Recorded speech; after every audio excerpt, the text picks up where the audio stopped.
Halo semua, pernah nggak sih kamu pusing mikirin antara passion sama gaji? Nah ini nih pertanyaan super besar yang sering banget menghantui anak-anak SMP. Milih SMA atau SMK itu bukan cuma soal seragam loh, tapi soal milih antara ngikutin kata hati atau jalanin rute yang kelihatannya lebih aman. Kalau jawabanmu iya, tenang. Kamu nggak sendirian kok. Banyak banget yang ngalamin ini. Di satu sisi, ada mimpi besar yang pengen kamu kejar. Di sisi lain, ada harapan orang tua yang pastinya pengen yang terbaik buat masa depanmu. Terus, gimana dong caranya ngelewatin dilema ini? Biar kita lebih kebayang, kita coba lihat satu contoh kasus nyata ya. Kenalan yuk sama Bima, seorang siswa kelas 9 SMP yang lagi ada di persimpangan jalan yang sama persis. Ceritanya mungkin bakal relate banget sama apa yang kamu rasain sekarang. Nah, coba deh perhatiin profil Bima ini. Kelihatan banget kan konfliknya? Dia ini jagoan kata-kata, suka nulis, public speaking, bahkan jadi ketua klub jurnalistik. Tapi orang tuanya justru mengarahkan ke jalur yang beda banget, akuntansi. Wah, ini pertarungan klasik banget antara bakat alami dan jalur yang dianggap aman. Dan ini dia alasan utama di balik saran orang tuanya. Satu kalimat sakti, cepat dapat kerja. Ini bukan berarti mereka nggak mendukung Bima loh, justru sebaliknya. Karena mereka sayang, mereka pengen Bima punya masa depan yang stabil. Sebuah sudut pandang yang sangat bisa kita pahami kan. Tapi, di sisi lain, Bima punya impiannya sendiri. Dia itu pengen banget mengubah hobinya mainin kata-kata jadi profesi. Entah itu jadi jurnalis yang mengungkap fakta, atau jadi content creator yang bisa kasih inspirasi ke banyak orang. Oke, terus gimana Bima bisa keluar dari kebingungan ini? Kita bakal bedah solusinya pakai 3 langkah simple. Langkah pertama, dan ini yang paling dasar banget, adalah dengan menganalisis bakat-bakat yang sebenarnya tersembunyi di balik minat kamu.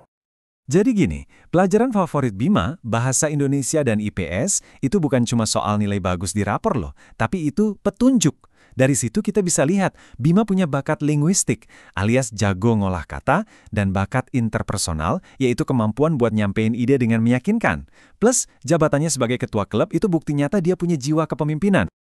Sekarang, coba deh kamu pikirin diri sendiri. Pelajaran apa sih yang bikin kamu semangat? Mungkin matematika, karena kamu suka mecahin teka-teki. Atau seni rupa, karena kamu suka banget mengekspresikan diri. Coba deh gali lebih dalam, karena disitulah harta karun buat karirmu nanti tersembunyi. Oke, setelah kita kenal sama bakat kita, sekarang waktunya masuk ke langkah kedua. Memetakan atau menghubungkan bakat-bakat itu ke pilihan sekolah yang paling pas. Di sini kita bisa bandingin 2 jalan yang ada di depan Bima.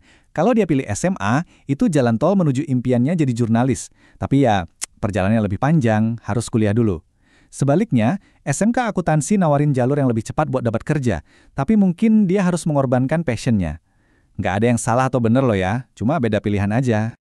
Dan ini poin yang penting banget buat diingat. Pilihanmu sekarang, mau itu SMA atau SMK, itu cuma jembatan. Itu langkah awal. Tapi bukan garis finish. Akan selalu ada belokan, jalan pintas, dan kesempatan baru untuk terus ngembangin diri, apapun jembatan yang kamu lewati. Kita udah analisis bakat, udah petain sekolah, nah langkah terakhir dan yang paling menentukan adalah action. Langkah ini semua tentang gimana caranya ngobrol baik-baik dan punya rencana yang jelas. Coba deh, kalau kamu di posisi Bima, jangan cuma datang ke orang tua dan bilang, aku mau masuk SMA. Tapi datang dengan persiapan, bawa tulisan terbaikmu, ceritain tentang jurusan kuliah kayak ilmu komunikasi, jelasin kalau di era digital ini, jadi penulis itu prospeknya cerah. Kalau orang tua lihat kamu serius dan punya rencana, mereka pasti akan lebih mau mendengarkan. Gimana pun hasilnya nanti, penting banget buat punya yang namanya rencana B. Ini bukan rencana kalau kamu gagal ya, tapi ini rencana biar kamu tetap fleksibel. Ini caramu untuk memastikan passionmu nggak akan pernah mati, meskipun kamu harus lewat jalan yang sedikit berbeda. Contohnya nih, kalaupun Bima akhirnya masuk SMK akuntansi, apa mimpinya harus kandas? Tentu nggak. Dia tetap bisa nulis di mading sekolah, ikut kursus nulis online, atau bahkan bikin blog sendiri. Rencana B ini yang bakal ngejaga bakatnya tetap terasah, apapun sekolahnya. Oke, kita udah belajar banyak banget nih dari dilema yang dialami Bima. Sekarang, ayo kita tarik semua pelajaran tadi dan kita fokuskan lagi ke perjalanan kamu sendiri. Ingat ya, kerangka 3 langkah simpel ini. Pertama, analisis bakatmu di balik pelajaran yang kamu suka. Kedua, petakan sekolah mana yang bisa jadi jembatan buat bakat itu. Dan yang ketiga, bertindak dengan cara komunikasi yang baik dan rencana yang matang. Kalau ada satu hal paling penting yang perlu kamu bawa dari obrolan kita kali ini, inilah dia. Jangan pernah sepelekan pelajaran yang bikin kamu semangat di kelas. Itu bukan sekedar hobi, itu adalah kompas yang nunjukin arah ke masa depan di mana kamu bisa benar-benar merasa puas. Jadi, Bima sekarang udah punya kerangkanya. Nah, sekarang giliran kamu. Coba pikirkan, apa satu langkah paling kecil yang bisa kamu lakukan minggu ini untuk mulai menganalisis bakatmu? Apa langkah pertamamu?